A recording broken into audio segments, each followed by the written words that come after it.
Generál Jozef Viktorín z Republiky reaguje na výlet Ivana Korčoka do Bruselu a škandalózne výstupy z neho. Korčok totiž zrejme zabudol, že to, čo tam kritizoval, pomáhal sám vytvoriť. Viktorín vysvetlil podrobnosti a Korčoka úplne zhovadil. Odoberajte kanál Politika na rovinu, pretože ďalšie zaujímavé video sa pre vás už pripravuje. Stratil Korčok súdnosť alebo úplne vedome zradil národné záujmy?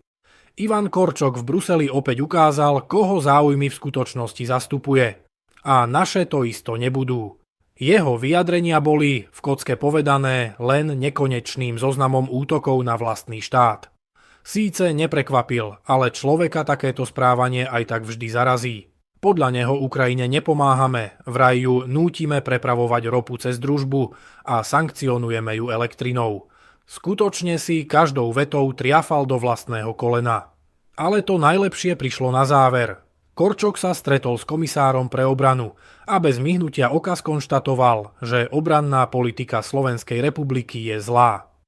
Pán Korčok, stratili ste kompas, alebo ste ho nikdy nemali.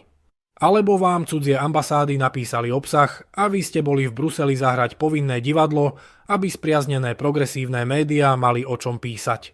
Tento človek zjavne zabudol na jednu zásadnú vec – inštitucionálnu pamäť. Pripomínam, že bezpečnostnú a obrannú stratégiu Slovenskej republiky prijímala vláda, v ktorej ten istý Ivan Korčok sedel na stoličke ministra zahraničných vecí. To je overiteľný fakt.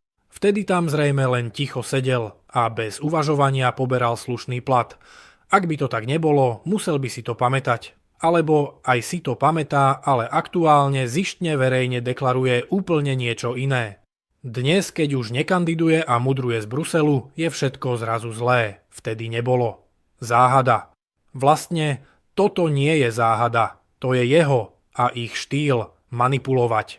Je to strata súdnosti. Je to čisté pokrytectvo. Je to podlé podkopávanie záujmov Slovenskej republiky. Progresívna ponuka je nám už teda známa. Potlesk cudzím, piskot vlastným. Od Šimečku, Korčoka a zvyšku tejto partie už nikto nečaká pomoc pre slovenského občana. Ich ponuka je jasná.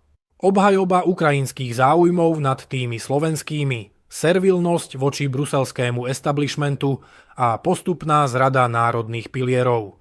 Pre progresívcov je slovenské zlé a cudzie sveté. Robia tým veľkú radosť Bruselu, ale robia hanbu doma. Pán Korčok, občania majú dobrú pamäť a toto vám nezabudnú, povediac vašimi vlastnými slovami. Verím, že si na tento váš bruselský výkon spomenú pri najbližších parlamentných voľbách. Ak nie, nebojte sa, pripomenieme im to. Slovensko si zaslúži politikov, ktorí kopú za slovenský dres, nie za ten bruselský, či ako vidno vo vašom prípade za ten ukrajinský.